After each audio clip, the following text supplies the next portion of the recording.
the Lord and serve him in sincerity and in truth. Put away the gods which your father served on the other side of the Euphrates river and in Egypt, and serve the Lord. And if it seems evil to you to serve the Lord, choose for yourselves this day whom you will serve, whether the gods which your father served on the other side of the river, or the gods of the Amorites, in whose land you dwell. But as for me and my house, we will serve the Lord. The king says, choose you this day who you will serve. You have to make a choice who you will serve. The capacity of making a choice is one that differentiates man from other creatures of God.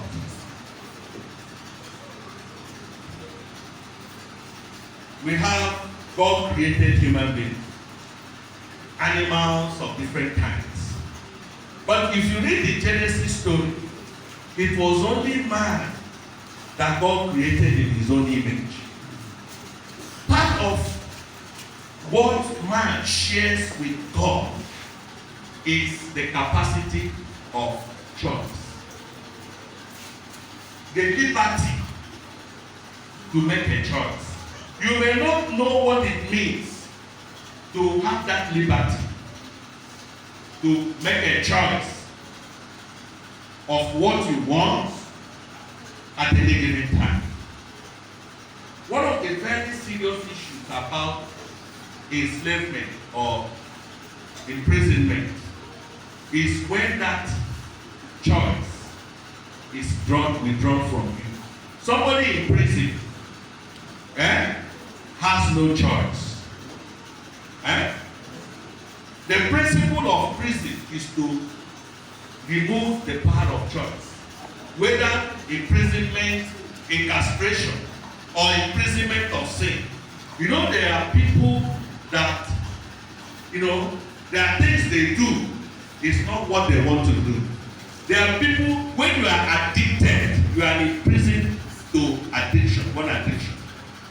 At times, you see some people saying, why? They say, I cannot help but smoke. That person has lost control of the power of choice. Animals work on instincts. They are programmed towards a particular habit or lifestyle. But it's only man that has the power to choose what he or she wants to do at any given time. And it takes back to creation. You know, when God created the whole world and Eden, even all-powerful God, he created Adam. He said, well, I give you Eden, live. God gave the man the opportunity to make a choice. Do you know that God didn't choose a wife for Adam? What did God do? God presented a woman. Who chose the woman? Adam. Who chose the woman? Adam. Adam chose. Adam had the right to say, God, I don't want this one. But Adam, because he had the Spirit of God, he knew that that was the best. God gave him that opportunity offer.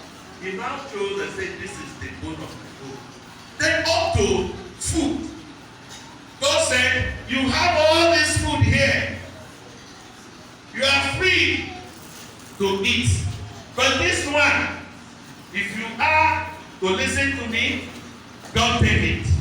But I leave you with the choice. But the day you make that choice, you have that power of choice. But every choice goes with what? A demand and a price. If you choose to obey me and walk with me, I'll be your God. You are going to enjoy this. But if you choose otherwise, the day you contrary, this is what will happen. He didn't force. That's why people say, hey, why is it, since God is all knowing, why is it that God didn't prevent it? No.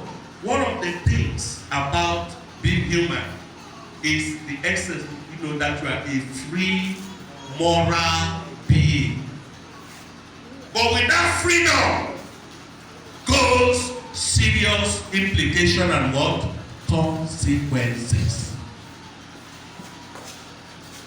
At Eden, God gave people of Adam, the first family, the opportunity to choose whether to worship him or not. God doesn't force anyone. He gives you opportunity to choose to worship him. Are you getting the point? When you make the choice to worship him, he will walk with you. Now look at the nation Israel. In Exodus 22, God wanted to raise a nation through whom he would bless other nations. Abraham had a working relationship. God called him, he responded. He chose to walk with God. And when God was to raise a nation, he called the Israelites. Moses, during the time of Moses, Moses brought them and said, look, this was the kind of relationship your forefathers, Abraham, had with God. And now God is giving you an opportunity to be his nation. If you want to be his nation, this is what he will do. You have to make the choice. Do you know what the Israelites did? He said, we choose to be God's people and we choose to do what? Obey him. It was on that basis, that choice, that Israel became a special nation. So because of the time when Joshua took over leadership, he now discovered that the terms on the basis of which Israel was the nation of God, the people were no longer committed to it. Joshua was like giving the people of Israel at his time another opportunity, assuming that, your fathers made mistakes. Now, I want you people to now decide whether you will continue with what your fathers, the choice your fathers made or not.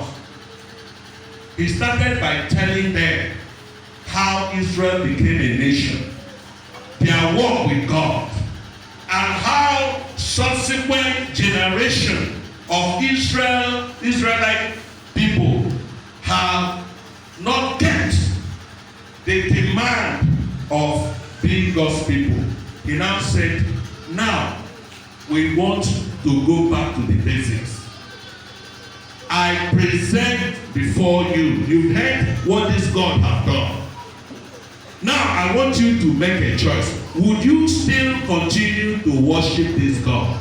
Or would you want to say, well, we want to try other gods? So the choice was, yes, we want to worship this God. Or we want to try other gods. He said, choose you this day whom you will serve. Did he force them? What did they say? Their response, they said, no. Joshua said, choose you this day. But for me, I have made a choice. As the head of my family, I and my family, we will worship God. So what is your choice? He didn't impose and say, you must worship God. Now, what I want to say, the worship of God is not compulsory. Hello? Every good relationship, do you force somebody to love you? When somebody forces you to love you, that love is faulty. Love has to flow from the heart. Anybody that tells you you must love me today, if you don't, you must love me, that person is an agent of Satan. It is only Satan that will force you to do what you don't want to do. What God will do is to entreat you, appeal to you, let you know, oh, I want a relationship with you. This is why God doesn't force you. But the devil will threaten you.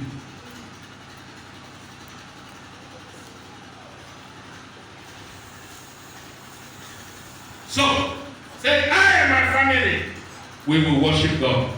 But for you, you make your choice. I want us to look at the response of the people. How did the people respond?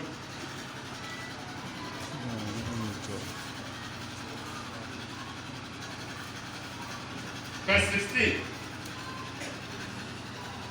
The people answered, far be it from us to forsake the Lord to serve other gods.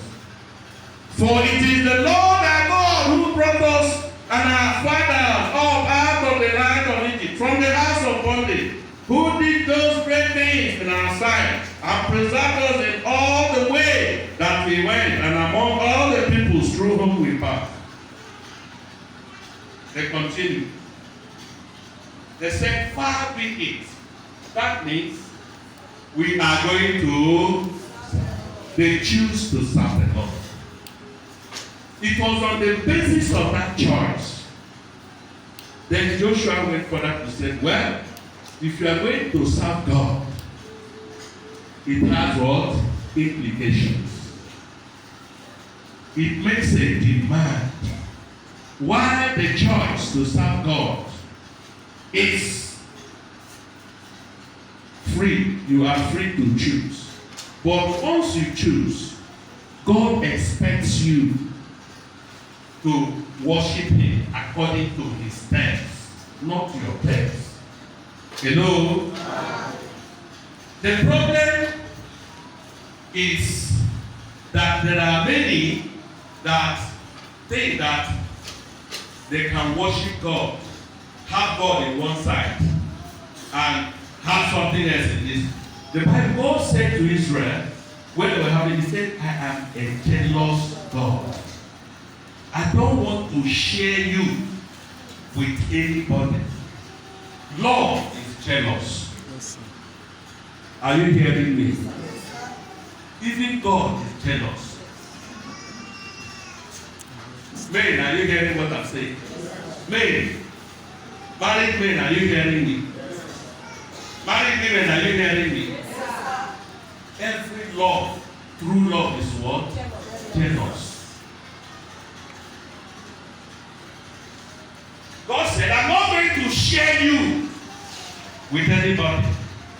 You are not going to serve other gods. If you choose to worship me, then these are the terms. When you go back Exodus 20, can somebody read some verses of Exodus 20 so that you know that what I'm saying is not just, I'm not just speaking from nothing. Exodus 20.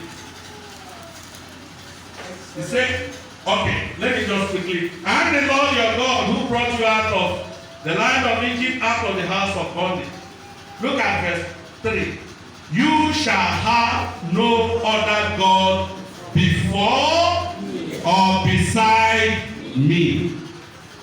You shall not make yourself any graven image to worship it, or any likeness of anything that is in the heavens above, or that is in the earth beneath, or that is in the water under the earth. You shall not bow down yourself to them or serve them, for I, the Lord your God, I am a jealous God. God said His what? So if you have the Spirit of God in you, you will be jealous. But I'm not jealousy, not in a negative sense. Are you getting me? The Bible says perfect love casts out fear. I'm not talking about jealousy that is born out of fear. I'm talking about jealousy that is born out of the spirit of love. Because don't go tomorrow. Maybe if you are a woman, I just say, oh, you are a beautiful woman. Eh? Then you say, Bishop and that woman, they are friends. My wife knows. Anybody around me knows that I appreciate people. I see you, oh, you are looking good. And I'm saying it out of the pure heart. What did God do when He created man? You know that God appreciates. He looked at what He created and said, it is there. When you have genuine love, you will not be afraid to appreciate people. Many of us are afraid. I see the glasses Mama is wearing. This is customized glass. And I'll be afraid to say it so that people will not say, why is Bishop appreciating? I'm appreciating it because that is what is good. Many of us, we have eye to criticize. We don't have eye to appreciate. That is not a Christian spirit.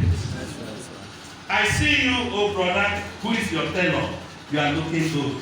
If it's not for size, I will take your shirt. Look at his teeth. He has a good set of teeth. Look, let me say something to us. If we cannot appreciate what is good in one another, is it the devil that will appreciate it? No. Perfect love casts out fear. But at that, love is also jealous.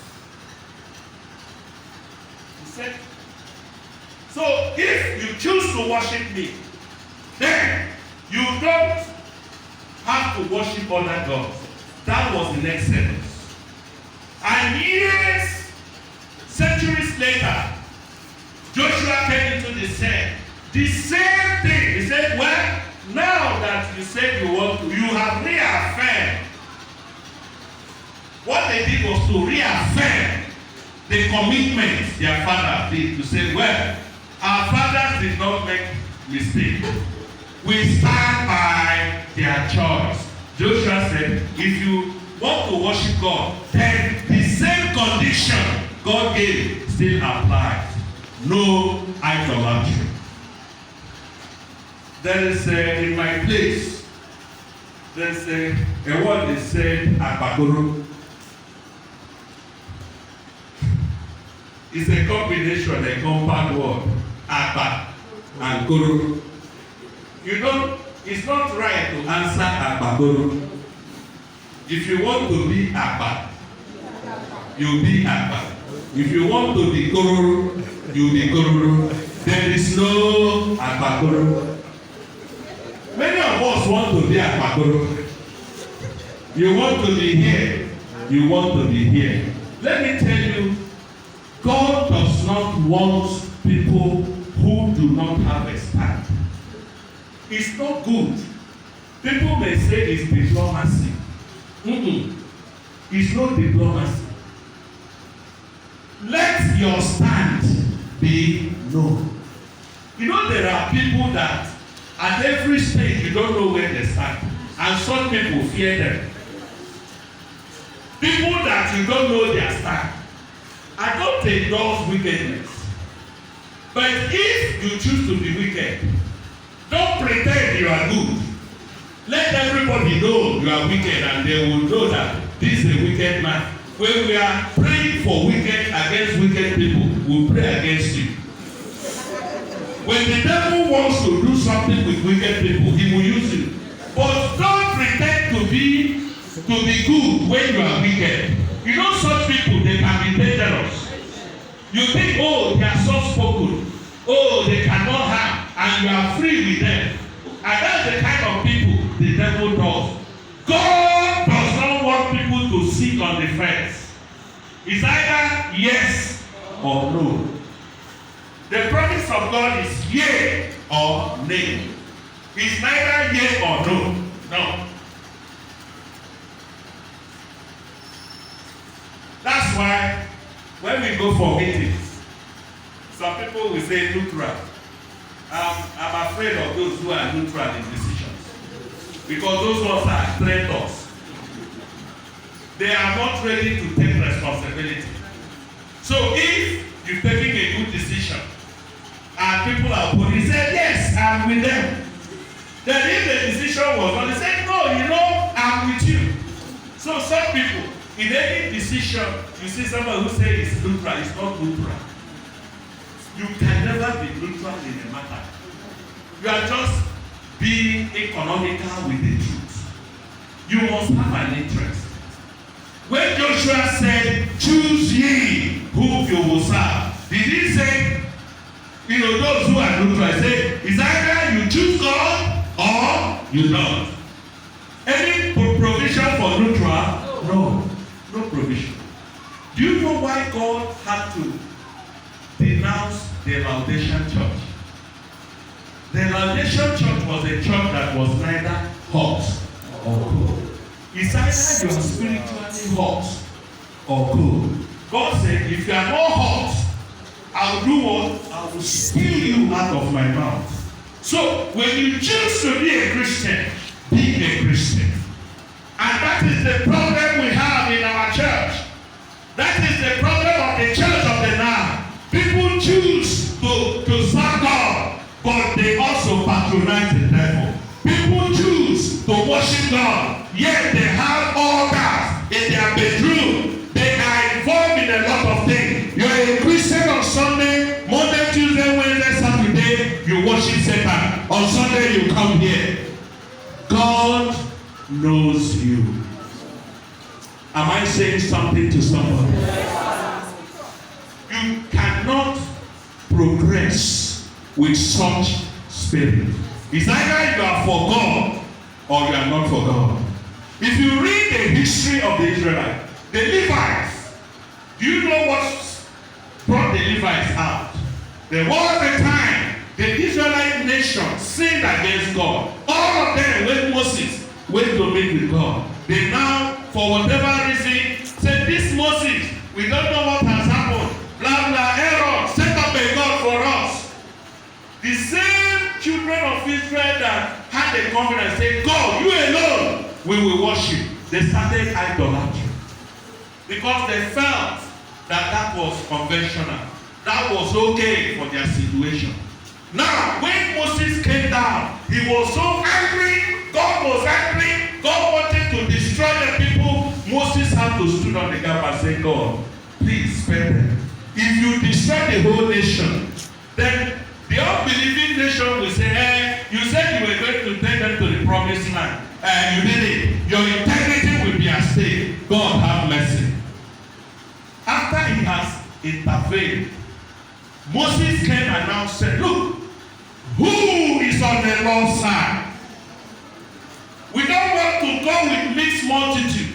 God does not want mixed multitude. In every age and generation, God will always want to know those who belong to Him. God will always want to know those who want to obey Him. God will always want to know those who love Him. God will always want to know those who want to stand for Him. Moses drew the line and said, who is on the Lord's side? Let him come this way.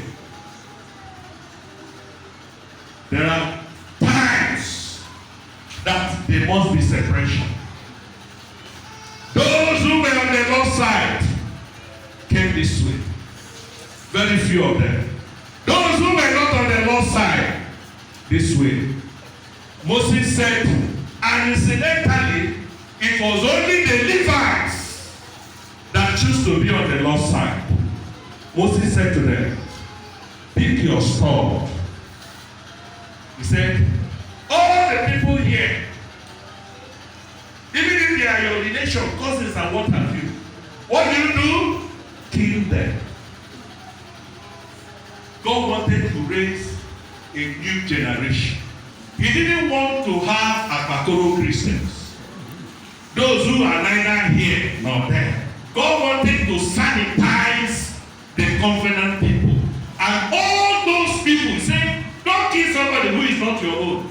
Go straight to your mother or your father You know, it's not easy to kill somebody.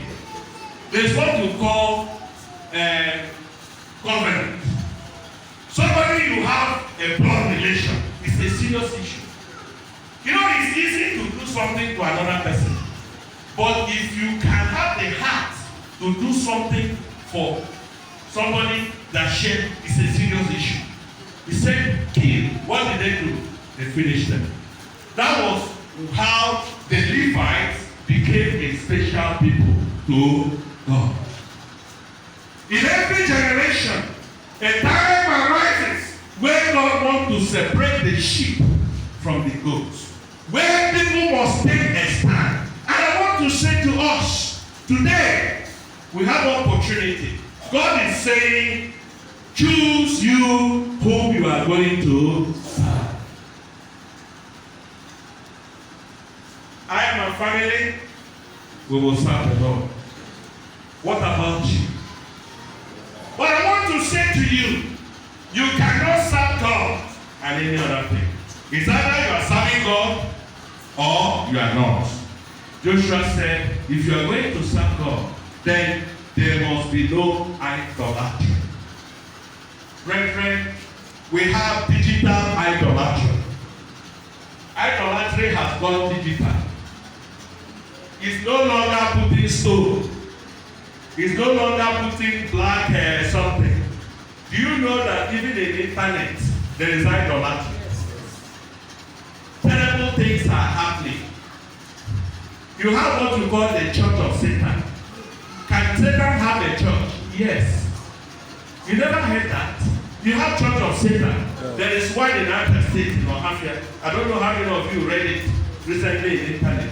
Do you know that there are websites where they tell you how to commit suicide? Websites, they tell you how to commit suicide. There are websites that will introduce you to occultism. Terrible things are happening. So many people, you can be here, they will connect you to India, and you do something, they will send occultic ring, occultic money. It is happening. Parents, be careful what your children are doing. Terrible things, idolatry are going on. Homosexuality is going on, even in the church. Some years ago, you know, my wife is so gifted. She has a way of getting through to people. There was a time a young girl had issues. She was exposed to homosexuality. And of course, that has opened her to attack. This is a girl from a Christian home. While my wife was talking with her, she told my wife, mentioned the church and said, look, even in the church, that at times when girls sit as they are sitting, they know those who are homosexuals. Some of them are in church and they are doing some terrible things. They will be fingering themselves in the church. You think that my friend has come. You think that because they are friends, woman, that some of them, they are committing homosexuality under your roof. Mothers, be careful. Oh, she's my friend, my best friend. They do husband and wife, and they are lesbians. Some of them, men, you think, oh, it's my friend, school friend. They are lesbians, they are homosexuals. So that, oh, it is, before, the devil can be tricky. Before, once you see a boy and a girl, your eyes will go. Now, you see women, they will be laughing at just, you think that it's just men and women. The very things you are afraid of men and women doing, they are doing as women and women. Shine your eyes.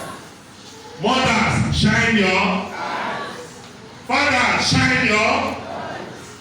Youth, shine your eyes. Some of you may not know. Some of them may come and they will buy you gifts and be saying some nice things and this and that. You think that they have ulterior motive. The Bible says, flee from appearances of what? Evil. When you see such, expose them. Choose you whom you are going to serve. But if you you choose to serve the Lord, no idolatry. If you choose to serve the Lord, you must serve him in sincerity. You know, Joshua said, look at what Joshua said. Verse 24. Can somebody read verse 24 for me? Verse 23 and 24. Now therefore, Put away, said he, away a strange God, strange gods which are among you. Hold it. What are those strange gods in your family? What are those strange gods in your office? What are the strange gods that you have hidden somewhere? Put it away. Continue. Incline your heart, Incline your heart. God of Israel. And the people said unto Joshua, Can you read 24 for me? this is 24, sir. Okay. The Lord our God we serve, Yes. and his voice will be obeyed. We will serve God and we will do what? Obey him. If you go to Genesis chapter 35, verses 2 and 3, when God asked Jacob to go to Bethel, the house of God, Jacob knew that he was going to meet with God, to renew his covenant with God. What did he say to his people? Put away what? Strange gods. Genesis 35. Can we read it 2 and 3? Genesis 35, 2 and 3. If you find it, you can just quickly read for me. Yes. Then Jacob said unto his household, Jacob said unto his household, and unto all that were with him, and unto all that were with him, put away the strange gods, the same word, the same expression, put away the strange gods, and be clean, and be clean, and change your garment. and change your garment.